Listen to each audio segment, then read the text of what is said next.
पंजाब राजनीति में एक बड़ा बदलाव। आईएएस ऑफिसर परमपाल कौर हैं जिन्होंने बीजेपी का हाथ थामा है। क्या उसके कारण है? लेकिन सीधा बात करें, वो धर्मपत्नी हैं गुरप्रीत जी की, और साथ में बात करें सिकंदर मलूका की बहू हैं, और उनका नाता रहा है शिरोमणि अकाली दल के साथ। तो एक जो मैम सवाल बनता है कि लोग ब्यूरोक्रेसी में आते हैं, और हमने देखा कि चाहे एस जयशंकर हो, हरप्रीत जी हो, हम बात करें बाकी आरके सिंह हो, तो ऐसे कई जो अफसर हैं जो ने यूपीएससी का पूरा अपना टर्म कंप्लीट किया है, चाहे आईएएस हैं, आईएफएस हैं। आपका क्या कारण रहा है कि आपने ये डिसीजन अब लिया है, अपना कार्यकाल मींस पूरा टेन्योर नहीं लेके प्रीमेच्योर रिटायरमेंट? क्योंकि देखो अब इलेक्शंस आ रहे थे, बीजेपी की गवर्नमेंट आगे आ रही थी, तो मुझे ये था कि किसी भी रूप में, चाहे मैं वहां से इलेक्शन लड़ूं या मेरे हस्बैंड वहां से इलेक्शन लड़े या कोई और बीजेपी की तरफ से लड़े, तो उसमें मैं अपना कंट्रीब्यूशन देना चाहती थी। इसलिए मैंने वहां से अपना इस्तीफा देके अपनी रिटायरमेंट लेके बीजेपी ज्वाइन कर ली। पर ये बात ये भी आ रही है, जिस तरह से मुख्यमंत्री भगवंत मान ने ट्वीट करके भी बोला कि आपने प्रॉपर प्रोसीजर फॉलो नहीं किया है। इसमें आपका क्या कहना है? क्योंकि मेरा जो रिटायरमेंट है वो डीओपीटी की तरफ से अप्रूव्ड है, मेरे पास लेटर है, मुझे रिलीव किया गया है बाकायदा तौर से। वहाँ काफ़ी सीनियर ऑफिसर्स वहाँ पर बैठे हैं जो ये काम करते हैं, तो उन्होंने रूल्स कोट करके रूल्स के अंडर ही ये काम किया है। तो मेरा अगर कोई उसमें प्रोसेस में कोई शॉर्टफॉल होती तो वो मुझे ना रिलीव करते, मेरे को ना रिटायरमेंट देते। प्रोसीजर पूरा था तभी उन्होंने मुझे रिटायर किया है।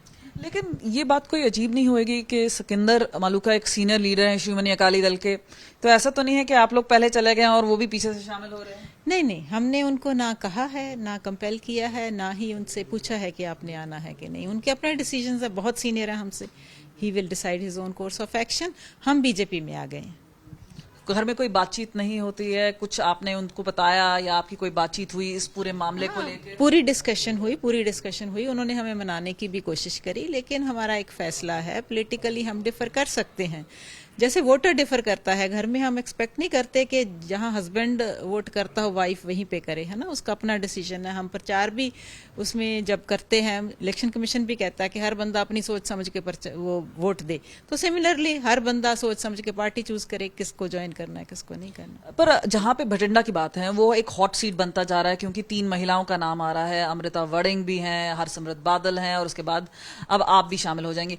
तो किस तरह से देखते हैं? क्योंकि ऐसा भी बोला जाता है कि किसान है, जगह जगह है, गांव गांव है, प्रोटेस्ट कर रहे हैं, विरोध कर रहे हैं बीजेपी लीडर्स का।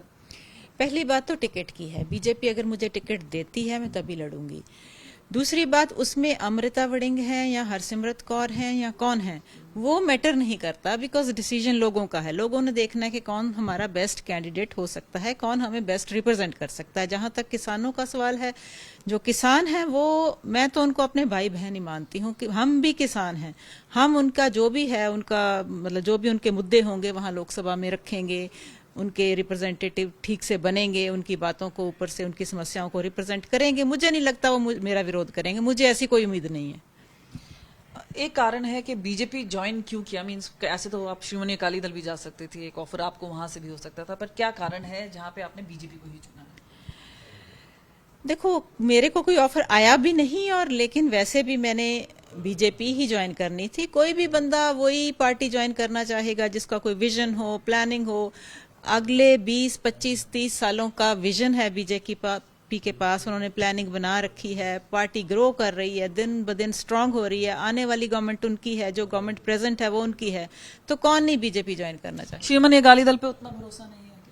तो आप देख ही रहे हैं, श्रोमणी अकाली दल पे लोगों का भरोसा नहीं है, मेरा क्या होगा? मैं भी तो आफ्टर ऑल मतलब यहीं की हूँ। आपने देखा है पार्टी का हाल, उनकी परफॉर्मेंस भी देख ली है, तो मुझे नहीं इससे ज्यादा कहने की जरूरत। तो एक पॉलिटिकल सफर की तैयारी शुरू हो गई है। हमारे साथ परमपाल कौर है और हम लगातार उनसे बात करेंगे, क्योंकि अभी टिकट अनाउंसमेंट होना है और उसके बाद एक अग्नि परीक्षा है। पहले तो एक ब्यूरोक्रेट के तौर पे थे, लेकिन अब एक राजनीतिक में नेता के तौर पे होगी। तो देखना होगा कि क्या परफॉर्मेंस है और लोग किसको पसंद करते हैं।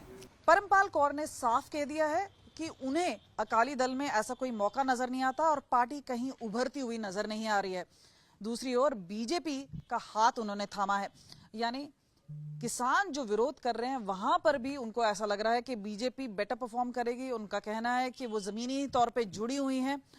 लेकिन वहां पे एक और बात सामने आ रही है कि किस तरह से भगवंत मान ने कहा है कि प्रोसीजर फॉलो नहीं किया आईएएस ऑफिसर होने के नाते। तो उनका ट्वीट भी सामने आया, लेकिन उस ट्वीट पर भी उन्होंने साफ कह दिया है कि डीओपीटी को उन्होंने अपनी अर्ली रिटायरमेंट के पेपर्स भेज दिए थे, और क्योंकि वहां पे भी बीजेपी की सरकार है केंद्र में, वहां पे वो एक्सपेडाइट होते हैं। लेकिन बड़ी बात है कि भटिंडा में क्या होगा, वहां पे क्या 3 महिलाओं आपस में टक्कर देंगी एक दूसरे को? जहां तक बात आ रही है भटिंडा की, हरसिमरत बादल ने बार बार वहां से अपना परचम लहराया है। इसके अलावा अमृता राजा वड़िंग, यानी राजा वड़िंग की अपनी धर्म पत्नी है, वो भी कहीं ना कहीं इस पूरे कंपटीशन में आगे बढ़ती हुई नजर आ रही हैं।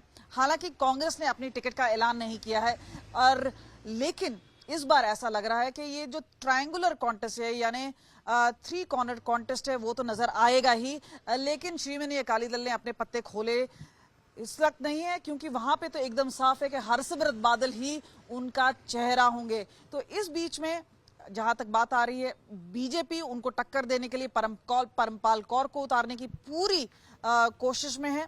और इसी बीच में काफी सवालिया निशान ये भी उठाए जा रहे हैं कि क्या सिकंदर मालूखा उनको सपोर्ट करेंगे, क्या वो समर्थन करेंगे हरसिमरत बादल का, क्योंकि ये एक कॉम्प्लिकेशन जरूर आ जाएगी।